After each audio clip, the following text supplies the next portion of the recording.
Bapak Ibu sidang jemaat yang dikasihi dan diberkati oleh Tuhan Yesus Kristus, Shalom. Kembali kita bertemu pada pagi hari ini dalam sarapan rohani Galang Ningyang Abian Base 29 Oktober 2021. Sebelum kita akan bersama-sama membaca dan merenungkan akan kebenaran daripada firman Tuhan, marilah kita satu hati di dalam doa. Mari kita berdoa. Bapa yang baik, Bapa yang senantiasa mengasihi, memelihara akan kehidupan kami.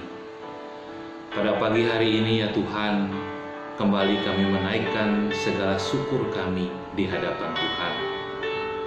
Karena atas penyertaan, pimpinan dan perlindungan Tuhan, kami boleh hadir, kami boleh bersekutu, kami rindu untuk membaca dan merenungkan akan kebenaran firman Tuhan. Bapa sudah melindungi kami semua di dalam kami beristirahat. Dan pada pagi hari ini ya Bapa, kami boleh bangun dalam keadaan sehat dan selamat. Kami boleh menyambut hari Tuhan yang baru dengan kekuatan, kesehatan, dan napas hidup yang baru yang Tuhan karuniakan bagi kami semua. Kami rindu untuk membaca dan merenungkan firman-Mu ya Tuhan, karena kami meyakini bahwa firman-Mu lah yang dapat mengubah kehidupan kami menjadi kehidupan yang seturut dengan kehendak Tuhan. Berfirmanlah kepada kami semua ya Bapa, karena kami semua sudah siap untuk mendengar, bahkan melakukan firman-Mu di dalam kehidupan kami setiap hari. Di dalam nama Tuhan kami Yesus Kristus, kami berdoa. Amin. Bapak Ibu yang dikasihi Tuhan, firman Tuhan yang akan kita baca dan renungkan bersama-sama pada pagi hari ini diambil dari 1 Tawarik 29 ayat yang ke-11. Firman Tuhan demikian, ya Tuhan, punyamulah kebesaran dan kekayaan, kehormatan, kemasyuran, dan keagungan. Ya segala-galanya yang ada di langit dan di bumi. Ya Tuhan, punyamulah kerajaan, dan Engkau yang tertinggi itu melebihi segala-galanya sebagai kepala. Kita akan membaca dari Ibrani 4 ayat yang ke-16. Firman Tuhan demikian, sebab itu marilah kita dengan penuh keberanian menghampiri tahta kasih karunia, supaya kita menerima rahmat dan menemukan kasih karunia untuk mendapatkan pertolongan kita pada waktunya. Bapak Ibu yang dikasihi Tuhan, perenungan kita pada pagi hari ini saya beri judul tahta, harta dan kuasa adalah milik Tuhan, atau harta, tahta dan kuasa adalah milik Tuhan. Bapak Ibu yang dikasihi Tuhan, kalau kita berbicara tentang harta, tentu kita semua rindu ingin memiliki harta yang begitu banyak. Karena harta membuat orang berpikir bisa hidupnya akan menjadi nyaman. Sekarang, kalau kita berbicara tentang harta, tidak ada yang salah kalau kita memiliki harta yang banyak. Karena harta seseorang akan dapat menolong orang lain yang mengalami kesusahan.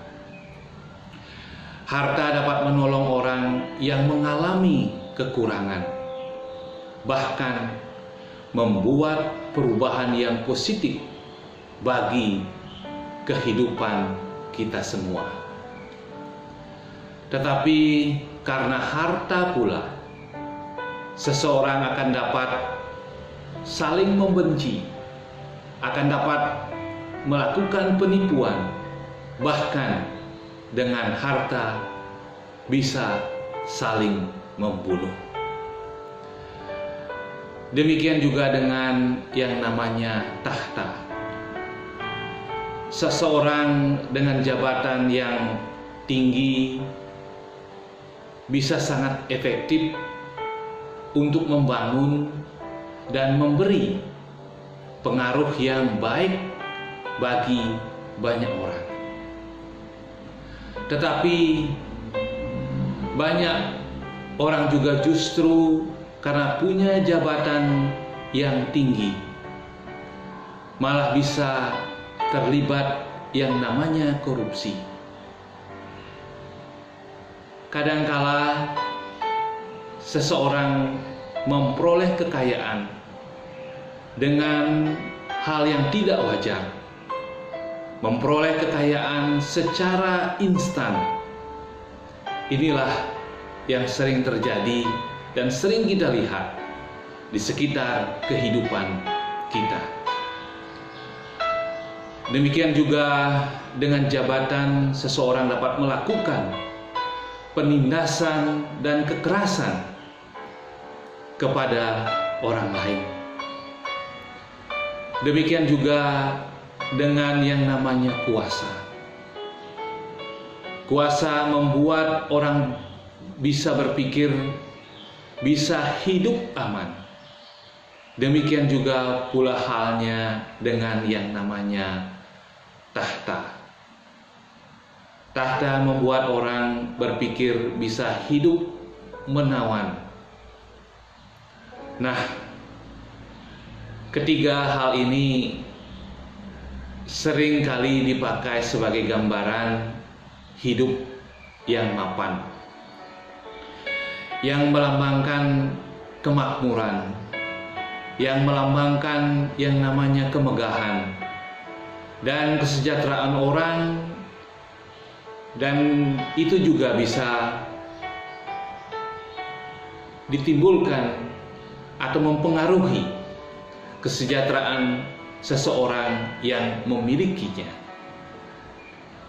Tidak heran jika masa kini hidup kita selalu dipenuhi oleh yang namanya ambisi untuk memperoleh salah satu dari ketiga hal tersebut, atau sebisa mungkin memiliki ketiga hal tersebut.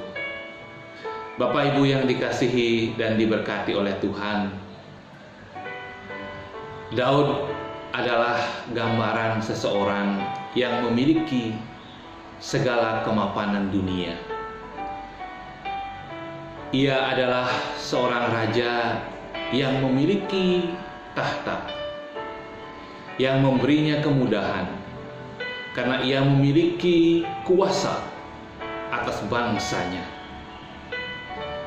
Juga pastilah kita tahu dia memiliki harta yang sangat banyak.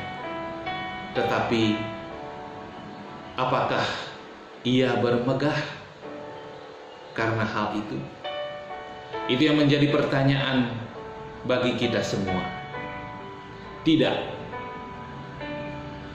Dalam pujiannya kepada Tuhan di hadapan bangsanya, ia mendeklarasikan kejayaan Allah atasnya. Seperti yang kita baca di dalam 1 Tawarik 29. Ia mengumandangkan sebuah pengakuan bahwa Allah lah yang empunya segala-galanya, baik itu kuasa, baik itu harta, dan tahta segala bangsa. Segala kemasyuran, keagungan, kehormatan hanya milik Tuhan. Ia adalah kepala atas segala kepala, pemimpin atas segala pemimpin. Ia empunya langit dan bumi. tidak ada satu manusia pun yang dapat menandingi kejayaan Allah Israel. Hal yang sama juga disampaikan di dalam Ibrani 4, bahwa Allah adalah pemegang kendali atas semua. Berita baik ini membuat sukacita kita. Sebab itu, artinya siapa yang percaya dengan sungguh-sungguh kepada Kristus, berada dalam lingkaran kemegahannya. Ini berarti saat kita dekat dengan penguasa, maka Ia akan menolong kita menemukan kemudahan menjalani kehidupan ini. Kita adalah lingkaran orang di dalam kuasa Allah, dan setiap saat kita bisa memohon pertolongannya. Hal yang paling utama adalah bahwa tahta Allah adalah tahta kasih karunia yang memberi kita kepercayaan hati untuk berani menghampiri dan memohon belas kasihan. Bapak Ibu yang dikasihi oleh Tuhan kita Yesus Kristus, Tuhan hendaklah kita belajar dari Daud, yang walaupun dia dilimpahi dengan kekayaan yang luar biasa, ia tetap sadar bahwa semua yang dia miliki itu berasal dari Tuhan. Daud tidak punya arti apa-apa, seperti yang disampaikan di dalam Yohanes 15 ayat 5b, di luar aku kamu tidak dapat berbuat apa-apa. Meski menjadi orang yang besar, Daud tidak menjadikan orang yang angkuh, tetapi Daud tetap memiliki hati yang rendah hati. Bapak Ibu yang dikasihi Tuhan, kadang kita selalu terjebak atas kemegahan yang kita miliki, yang membuat kita besar kepala, yang membuat kita tinggi hati. Kita merasa diri kita paling hebat, kita merasa diri kita paling bisa, dan kita merasa diri kita paling mampu, dan tidak ada orang lain yang hebat sehebat kita. Kita merasa seperti orang yang tak akan pernah tergantikan. Hanya kita yang bisa, hanya kita yang mampu. Orang lain tidak bisa. Itu adalah sikap sombong, sikap yang salah, dan sikap yang tidak sepantasnya kita miliki sebagai anak-anak Tuhan. Firman Tuhan hari ini telah mengingatkan kita bahwa rezeki, jabatan, ataupun posisi yang kita miliki saat ini, itu semua adalah titipan Tuhan. Mengapa? Nah, sekarang pertanyaannya, mengapa? Paulus memberi alasan kepada kita semua. Sebab segala sesuatunya dari Dia, oleh Dia, kepada Dia. Dialah kemuliaan sampai selama-lamanya. Di sini kita bisa melihat bahwa Tuhan berkuasa penuh atas kehidupan kita. Jalan hidup kita bukan kita sendiri yang mengaturnya, tetapi Tuhan yang mengaturnya. Tidak ada orang lain yang dapat menyogok Tuhan untuk bisa mengubah segala keputusannya. Sebab kata Paulus, siapa yang mengetahui pikiran Tuhan? Atau siapakah yang pernah menjadi penasehatnya? Roma 11 ayat yang ke-34. Bapak Ibu yang dikasihi Tuhan, harta, tahta, dan jabatan yang kita dapatkan saat ini, atau yang kita miliki saat ini, sekali lagi saya sampaikan, itu hanya sebuah titipan yang harus kita jalankan dengan baik. Dan pelajaran yang dapat kita petik pada pagi hari ini adalah bahwa apapun jabatan kita, sebanyak apapun harta yang kita miliki, harta yang kita dapatkan haruslah kita jaga dengan baik. Janganlah kita pernah sombong, karena itu hanyalah sebuah titipan saja. Semua itu bisa berubah kalau Tuhan mau berkehendak. Semuanya itu bisa lenyap dan kita tidak akan pernah tahu dan mengetahui pikiran Tuhan. Sebab segala kuasa, harta, dan tahta ada di dalam genggaman Tuhan. Dan Tuhan akan mengaruniakan itu semua kepada orang yang selalu taat, kepada orang yang selalu setia, dan yang mau mengasihinya. Amin. Demikianlah perenungan kita pada pagi hari ini. Tuhan Yesus memberkati kita semua. Mari kita satu di dalam doa. Mari kita berdoa. Terpujilah Engkau, Allah kami yang baik, Allah yang tidak pernah meninggalkan segala ciptaannya. Terbukti pada pagi hari ini, kami sungguh merasakan sukacita bahwa firman-Mu sudah boleh kami baca dan renungkan bersama-sama.